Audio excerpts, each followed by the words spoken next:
Mayor-elect Charlie Hales, who joins us now. Boy, a landslide tonight, huh, Charlie? Continue to work on these vertical cuts. They're going to start on the horizontal cuts.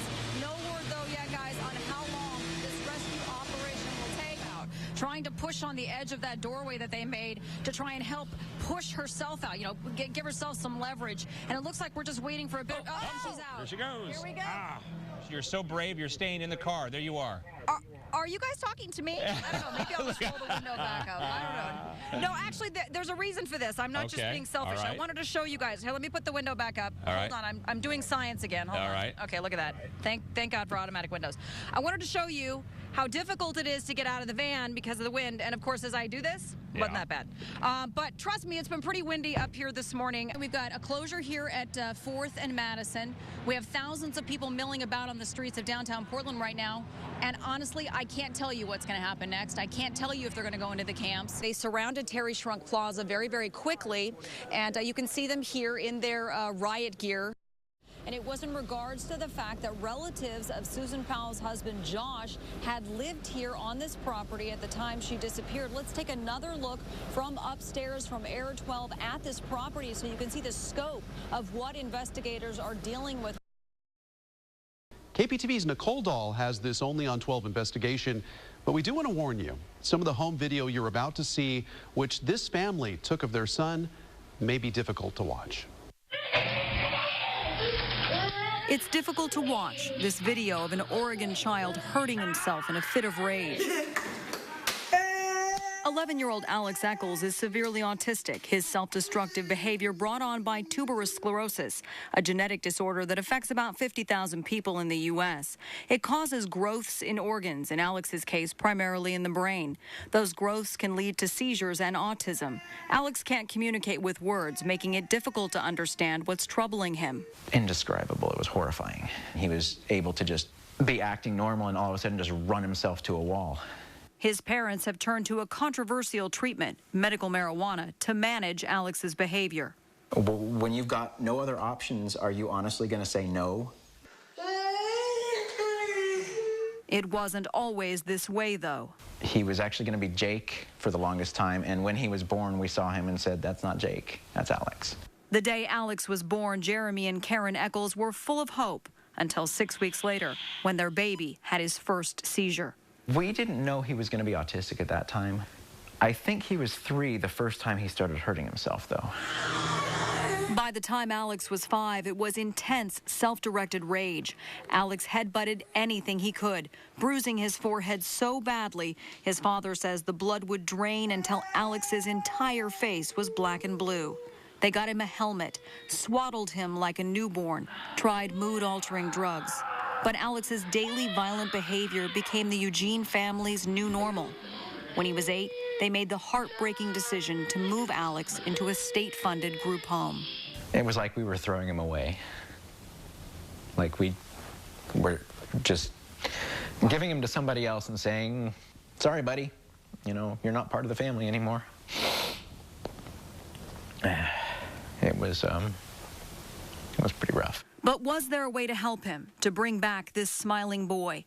Alex's parents looked into Oregon's medical marijuana program, and a doctor approved Alex. Alex is now one of about 50 Oregon children with a card like this. While autism is not a qualifying medical condition like cancer or severe pain, in Alex's case, the seizures are. And after a few months of treatment, the Eccles say they saw a dramatic improvement. He went from hitting himself, blooding his face. Within an hour, hour and a half, he would be playing with toys, using his hands, something that at that time was almost unheard of.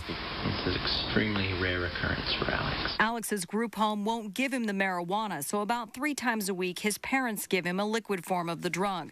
Oregon law does not require a doctor to monitor a child's medical marijuana use. In fact, Alex's neurologist at Dornbecker Children's Hospital didn't know about the alternative treatment until we told him. Did it surprise you that they were trying something like this? No, I don't think so at all. I certainly am very much with them in my desire to help Alex. All of us want to help Alex. Alex Alex's doctor didn't speak directly about the controversy of using medical marijuana on children, but the American Academy of Pediatrics is against it. A doctor representing that group tells me that marijuana is toxic to children's developing brains, and there isn't enough known about the drug's long-term effects. For us, the long-term side effects that are unknown for something that can't kill him are a lot better than the long-term side effects of him beating himself bloody. The Eccles also say they're not advocating the use of medical marijuana for all autistic children, but they say walk a mile in their shoes, and the treatment might not seem so extreme. Yeah. The Fox 12 investigators have learned detectives think the man is a serial killer who may have victims here. KPTV's Nicole has more in a story you'll see only on 12. That man, Samuel Little, who also went by the name Samuel McDowell, is now at the LA County Jail. The LAPD says they'll soon be working with the FBI to send out a nationwide alert about Little to other police agencies. But Fox 12 has learned that Portland police are already looking at Little for several unsolved murders. Oh, it's absolutely a welcome surprise.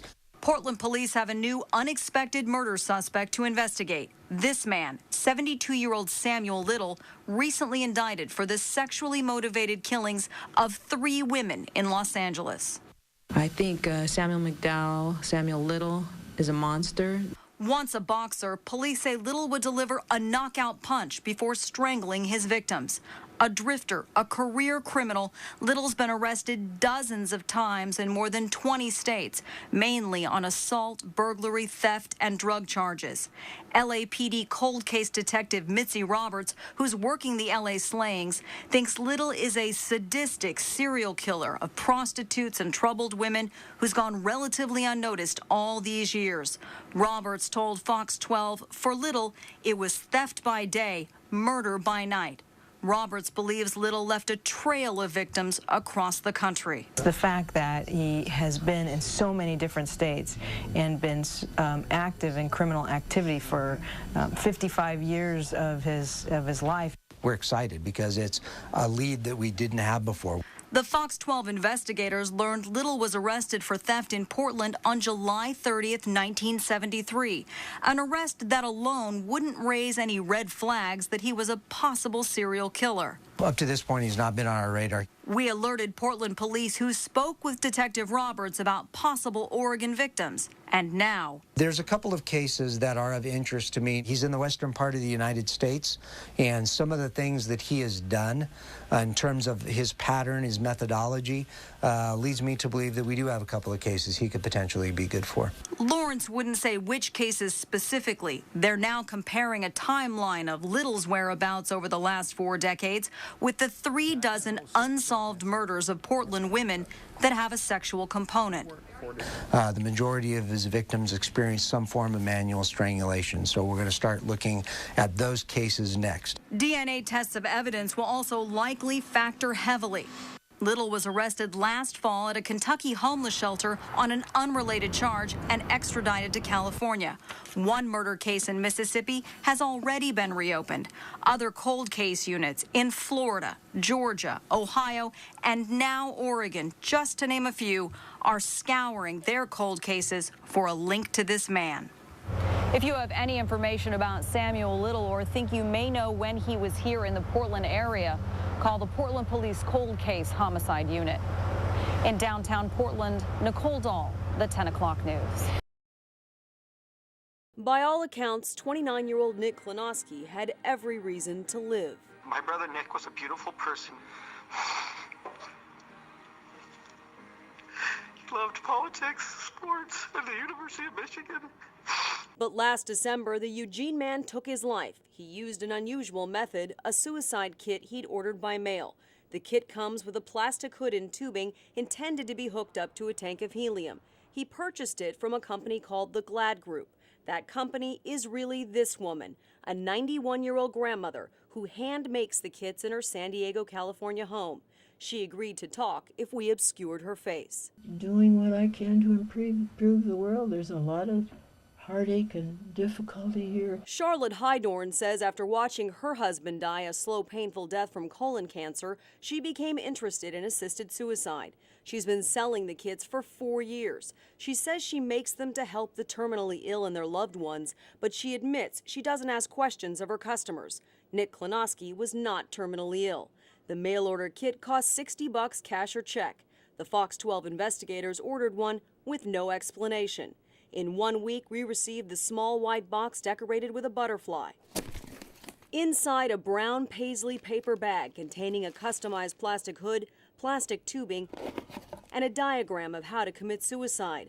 All we needed to provide, the tanks of lethal helium gas. We deal with the aftermath of taking the tank back. An employee at a Portland party supply store who wanted to remain anonymous says she's dealt with several cases of helium hood suicide in recent years. We got a call one day from the Tigard Police Department saying that they had a tank of ours in possession, and when I heard that, my heart sank because I knew what that must mean. Supporters of the helium hood kits claim that they're helping the terminally ill peacefully end their lives, but here in Oregon, that's not the case. The Oregon State Medical Examiner says in the last 2 years, there have been 8 cases, all young men in their 20s and 30s who were not terminally ill, but suffered from mental illness or depression. And one Oregon district attorney tells me that the numbers could be a lot higher, but are going unreported, because when loved ones find their relatives dead from using one of these kits, they remove the evidence. Senator Floyd Przansky was so appalled by Nick Klonowski's death, he wants to make it a felony to sell suicide or helium kits in Oregon. I really just question the basis for having something that is marketed with the intent for someone to commit suicide. Przansky has introduced a bill that would make it illegal to sell an object or substance if the seller knows the person plans to use it to commit suicide. If the company or person is out of state, they could be brought here to face charges. The bill targets companies like the Glad Group. Well, it is marketing death because the purchasers wish to end their suffering and end their life. Derek Humphrey, who lives in Junction City, founded the Right to Die organization, the Hemlock Society, 3 decades ago. He argues anyone could easily buy the items sold in the kit, and the web is full of videos on how to make your own hood. What I usually do is just reinforce with 2 pieces of tape. Humphrey doesn't sell or profit from the kits, but he does refer people to the Glad Group on his website. He also wrote Final Exit, a how-to suicide guide he says is intended for the terminally ill. Nick Klonowski had a copy of the book when he died. It was this man's choice to buy this kit and buy my book 2 years ago.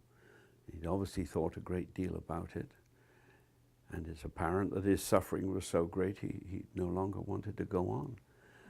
Is this worth legislation? But Zach Klonowski, Nick's brother, believes it is worth legislating. He testified recently at a hearing in Salem. This is analogous to putting a gun vending machine next to a depression clinic. It may be good business, but it cannot be allowed. Charlotte Hydorn's business is booming. Last year, she made nearly $100,000. That's more than 1,600 kits. She says she's so busy she has $15,000 in checks she hasn't had time to cash. But the woman who calls herself the Bag Lady insists she's not peddling death for money, but is helping desperate people. And as long as it's legal, she'll keep doing it. And I said, if people think I'm going to go to hell, well, they can go to hell. Zach Klonowski says he doesn't know if his brother Nick would have killed himself if he hadn't stumbled upon the suicide kit. But that's a question that will haunt Zach for the rest of his life. We are broken, and we will remain broken for the rest of our lives. Please don't allow another family to be destroyed by this shameful group.